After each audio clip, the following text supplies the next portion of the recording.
الحمد للہ وکفی والصلاة والسلام علی من لا نبی بعدہ۔ مضمون الہم اصلاح مشورہ، اصلاح معاشرہ، اصلاح فرد سے متعلق چل رہا ہے۔ اصلاح فرد اور اصلاح معاشرہ سے متعلق تین زمانے، تین اوقات اللہ سبحانہ وتعالی نے ہمیں سمجھنے اور سمجھنے کی عطا فرمائے ہیں۔ ماضی کا احساس اگر آدمی کے اندر موجود ہو تو اس کو صحیح رخ پر آنے کے لیے بہت زیادہ معاونت ملتی ہے، لیکن ماضی کا احساس ختم ہو جائے تو پھر آدمی حال کے وقت کو صحیح استعمال نہیں کر پاتا۔ جس آدمی کو ماضی یاد ہو اس کا حال بہتر ہو جاتا ہے، جس کو حال یاد ہو، حال پر نظر ہو، حال کا خوف ہو، اس کا مستقبل اچھا ہونے کی ضمانت لی اور دی جا سکتی ہے۔ تو اس واسطے یہ تینوں زمانے اللہ نے ہمارے لیے رکھے ہیں، ورنہ اللہ کے لیے کوئی زمانہ نہیں ہے۔ اللہ کے لیے نہ کوئی گزرا ہوا زمانہ ہے، نہ آنے والا زمانہ ہے۔ اللہ کے سامنے ہتھیلی کی طرح سب کچھ سامنے ہے اور ہمیشہ سامنے ہے۔ اللہ کیونکہ کریم ذات ہے، اس نے ہماری آپ کی اصلاح رہنمائی کے لیے سارا نظام چلایا ہے، یہاں تک کہ ایسے مقدس، بزرگ، مبرہ، منزہ 1.25 لاکھ نبی بھیجے جنہیں اللہ تبارک و تعالی نے بذریعہ وحی چلایا، ان کی رہنمائی فرمائی۔ اگر ان کا مقصد پڑھا اور سمجھا جائے تو وہ بھی میری آپ کی اصلاح کے لیے آئے۔ ہر زمانے کا نبی اپنی ذات کے لیے نہیں آیا، ہر زمانے کا نبی دنیا بتانے، کمانے، سمجھانے نہیں آیا، آخرت بتانے، کمانے، سمجھانے پر ڈالنے کے لیے آیا۔ تو اللہ کا سارا بنائے ہوا نظام میرے اور آپ کے لیے ہے کہ ہم ایسے چلیں جیسے اللہ چاہتا ہے، ہم ایسے کریں جیسے اللہ چاہتا ہے، ہم ایسے بولیں جیسے اللہ چاہتا ہے۔ ہمارے پاس آج 2 مضامین ہیں، ایک مضمون جو چل رہا ہے اور ایک نکاح سے متعلق۔ تو ہم اپنے مضمون کو نکاح کی وجہ سے مختصر کر کے، تاکہ جو حضرات نکاح کی تقریب میں شرکت کرنا چاہیں وہ تشریف رکھیں۔ تو ہم آج کے مضمون کو انتہائی اختصار کے ساتھ، تاکہ دونوں مضامین کی کفالت اور کفایت ہو جائے۔ تو مضمون یہ ہے کہ ماضی کا احساس آدمی کے اندر ہونا انتہائی ضروری ہے، یہ خود اس کے اچھے خاندانی اور تربیت یافتہ ہونے کی علامت ہے۔ اگر آدمی کو احساس ہے تو اس کا مقصد ہے کہ اس کی اچھے وقت میں اچھی تربیت ہوئی ہے۔ لیکن ماضی کا احساس ختم ہو جائے، ماضی میں کون کیا تھا، آدمی سب کچھ نسیم منسی یا بھلا دے تو اس آدمی کی ترقی رک جاتی ہے۔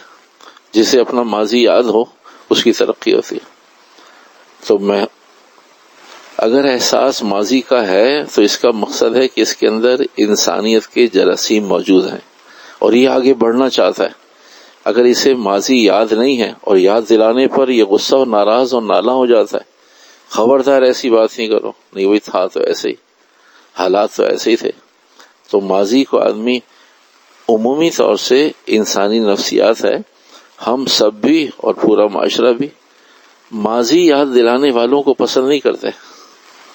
ہم ان کے پاس نہیں بیٹھتے، ہم ان کے ساتھ نہیں ملتے جلتے، اس لیے کہ انہیں ہمارا کچا چٹا معلوم ہے۔ اس لیے ہم ہمیشہ ایسے دوستوں کو، ایسی گیدرنگ کو، ایسے لوگوں کو، یہاں تک کہ خاندان کے ایسے لوگوں کو جنہیں ہمارا ماضی نہ معلوم، کبھی ایسے بڑوں کے پاس ہم نہیں جاتے، ایسے لوگوں سے ملنا پسند نہیں کرتے جو ہمیں ہمارا ماضی یاد دلائیں۔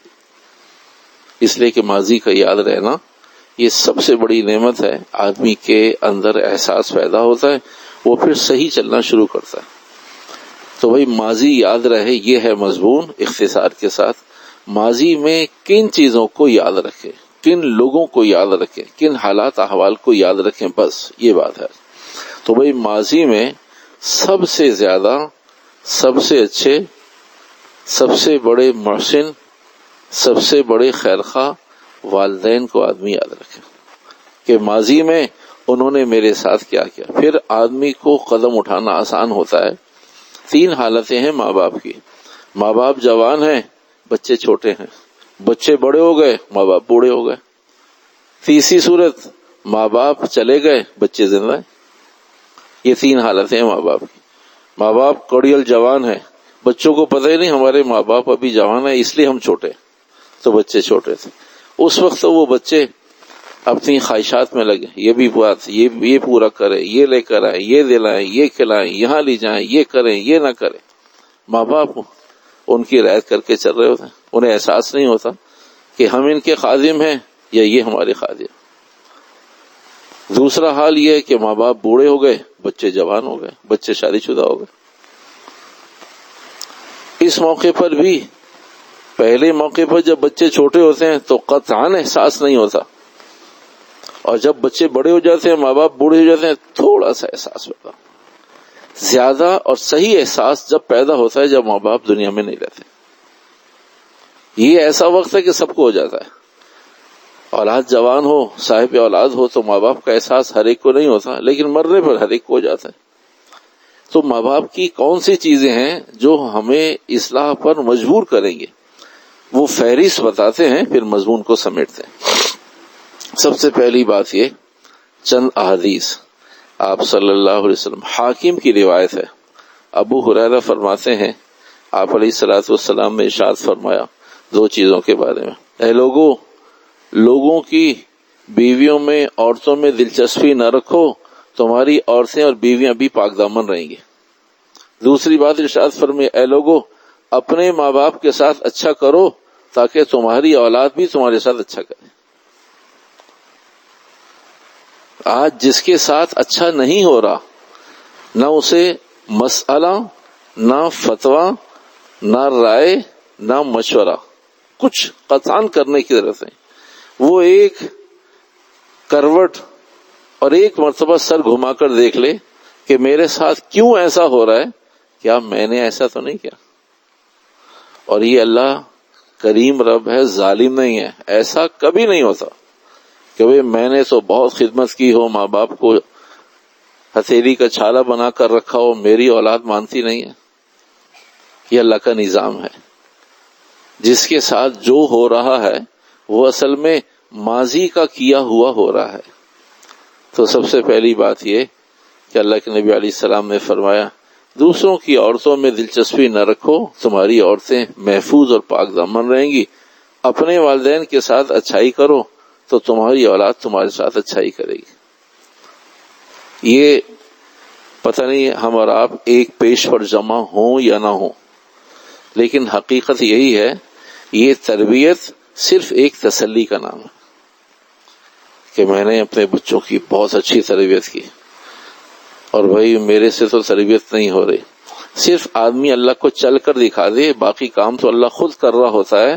پیچھے ماں باپ کی دعائیں ہوتی ہیں تو تھوڑی میں بھی تربیت میں کام ہو جاتا ہے. اگر پیچھے بد دعائیں ہوتی ہیں تو سارے انتظامات سیکورٹی کے ہونے کے باوجود ہی کام خراب ہو جاتا ہے. اصل اللہ کا نظام چل رہا ہوتا ہے. آدمی یہ سمجھتا ہے کہ میرے پاس انتظامات بہت ہیں، میرے ماں باپ تو غریب لوگ تھے، ان کے پاس کیا تھا، نہ تعلیم تھی، نہ اختیار تھا، نہ اسباب تھے، نہ طاقت تھی، میرے پاس بہت کچھ. نہ وہ تو پچھلی دعاؤں کا، پچھلی خدمات کا اثر ہے جو تھوڑے سے میں قابو آ جاتا ہے، اور نہیں ہوتا تو بہت میں بھی قابو نہیں آتا. دوسری حدیث مبارکہ، آپ علیہ الصلوۃ والسلام سے ایک صحابی نے پوچھا، دونوں میں سے کس کا حق زیادہ ہے؟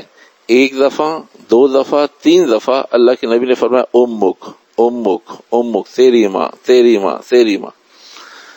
چوتھے مرتبہ فرمایا ابوک، تیرا باپ. یہ حدیث بہت دفعہ سنی ہم نے. یہاں نقطہ کیا ہے، سمجھنے کی چیز کیا ہے؟ سمجھنے کی چیز یہ ہے کہ اگر 4 مرتبہ خدمت کا موقع ملے تو 3 مرتبہ پہلے ماں کی بات مان لوں، باپ کا انکار نہ کروں، اور 4 مرتبہ میں 1 دفعہ 1/4 باپ کا بھی حصہ ہے. اللہ کے نبی نے جو 3 مرتبہ امک کا، اس کا مقصد نہیں ہے کہ بھئی 3 دفعہ کے بعد 3 دفعہ کے بعد چوتھی دفعہ عدد پورا، نہ، یہ ایک پیغام ہے ماننے میں بھی اور انکار کرنے میں بھی۔ اگر ایک بات کو ماں کہتی ہے تو پہلی دفعہ بھی برداشت کر لے، دوسری دفعہ بھی برداشت کر لے، تیسری دفعہ بھی برداشت کر لے، چوتھی دفعہ جواب دیں نہیں، چوتھی دفعہ باپ کے پاس چلے جائیں۔ تو یہ زندگی کے میسیجز ہیں جو اللہ کے نبی نے 3 مرتبہ، چوتھی دفعہ بھی ماں کو جواب نہیں دینا، لیکن چوتھی دفعہ باپ سے مشورہ کرنا کہ بھئی اس مسئلے کو کیسے حل کروں، میں شادی شدہ ہوں، میری بیوی ہے، میرے بچے ہیں، اماں یوں کہتی ہے، آپ کی کیا رائے ہے، آپ سمجھائیں اماں کو، آپ بتائیں، میری غلطی ہے تو مجھے بتائیں، میں اصلاح کروں، بہو کی غلطی ہے بہو غلطی کی اصلاح کرے، اور اگر کہیں کوئی کمزور پہلو ہے تو آپ ماں کو سمجھا سکتے ہیں، میں ادباً بول نہیں سکتا۔ تو اللہ کے نبی علیہ السلام نے یہ 3 اور 1 کا جو عدد بتایا ہے، یہ بنیادی طور سے ایک فارمولہ ہے، صرف یہ ترجمے کی چیز نہیں ہے کہ 3 دفعہ امک کہا اور 1 دفعہ ابو کہہ دیا۔ تو آپ صلی اللہ علیہ وسلم نے اپنی تربیت کرنے کے لیے جو سب سے پہلی چیز بتائی، آدمی سر گھما کر ماضی کی طرف دیکھے تو اپنا اور اپنے ماں باپ کا رویہ دیکھے تو انسان کی انشاءاللہ اصلاح ہو سکتی ہے۔ اس مضمون سے متعلق آخری بات، اولاد چھوٹی ہوتی ہے، ماں باپ جوان بڑے ہوتے ہیں، اولاد بڑی ہو جاتی ہے، ماں باپ بوڑھے ہو جاتے ہیں۔ اس پر ایک بات، والد محترم نے، بوڑھے باپ نے، بستر پہ پڑے ہوئے باپ نے، بالکونی پر بیٹھے ہوئے کوے کے بارے میں پوچھا اپنے جوان بیٹے سے، بوڑھے باپ نے، بیٹا یہ کیا ہے؟ ابا جان کچھ نہیں ہے۔ کہا نہیں، یہ بالکونی پر، یہ کھڑکی پر، ٹیرس پر، اوہو ابا جان کوا ہے یہ۔ تھوڑی دیر میں، بیٹا یہ کیا ہے؟ ابا جان میں نے آپ کو بتایا نا یہ کوا ہے۔ پھر تھوڑی دیر میں، کیا ہے؟ اب بچے کے تیور تھوڑے سے بدل گئے، ٹون تھوڑی سی بدل گئی۔ ابا جان بتایا نا آپ کو، بار بار نہیں پوچھے کوا ہے، کیا کہہ رہے ہیں؟ باپ خاموش ہو گیا۔ چوتھی دفعہ میں پھر باپ نے آنکھیں کھولی تو بچے کے تیور تھوڑے سے ٹیڑھے تھے، تو اسے قریب بلایا، کہا بیٹا میرے کبڑ میں، الماری میں ایک چھوٹی سی نوٹ بک پڑی ہوگی، اس نے وہ لے آؤ۔ تو باپ نے نوٹ بک، کہا دیکھو اسے کہیں اس میں کوئی نشانی لگی ہوئی ہے، نشانی لگی ہوئی ہے۔ کہا کھولو اسے، کھولا۔ کہا اس پہ کیا لکھا ہے؟ کہا جان اس میں کچھ تحریر لکھی ہوئی ہے کچھ، کہا پڑھو اس پہ۔ کہا بھائی اتنی تفصیلی پورے پیج پر ہی آپ نے کوئی نوٹ لکھا ہوا ہے؟ کہا پڑھو ایک دفعہ ہی پڑھ لو۔ تو باپ نے کہا بیٹا میں یہ تھوڑی پوچھ رہا ہوں کہ وہ بالکونی پہ کیا ہے، میں تو کہہ رہا ہوں یہ پڑھ لو۔ غصہ تو تمہیں اس پر آیا تھا۔ تو اس پر باپ نے ایک تحریر لکھی تھی۔ آج اس بچے کی عمر 29 سال تھی، 29 سال پہلے کی تحریر باپ نے لکھی ہوئی تھی کہ آج میرا بیٹا اتنی عمر یہ وقت، اس نے مجھ سے 29 مرتبہ پوچھا بابا یہ کیا ہے؟ میں نے کہا بیٹے کوا ہے۔ بابا یہ کیا ہے؟ بیٹا یہ کوا ہے۔ بابا یہ کیا ہے؟ بیٹا یہ کوا ہے۔ کہا میرا بچہ تو جوان ہو گیا، میں بوڑھا ہو گیا، یہ غصہ تو مجھے آنا چاہیے تھا، تجھے 3 دفعہ میں باپ کی قدر اور احساس ختم ہو گئی۔ صرف یہ بتانے میں لگ کچھ نہیں رہا، خرچ کچھ نہیں ہو رہا، مشقت کچھ نہیں، جانا کہیں نہیں، خدمت کچھ نہیں، وزن کچھ نہیں، اس کے باوجود صرف زبان ہلانے کے لیے یہ کوا ہے یہ بتانے میں 4تھی دفعہ میں بچہ تڑک گیا۔ تو ماضی اگر آدمی کو یاد ہو تو پھر اپنی بھی تربیت اور اپنے بعد والوں کی بھی تربیت۔ اللہ سبحانہ و تعالی ہمیں سمجھ کی، عمل کی توفیق عطا فرمائے۔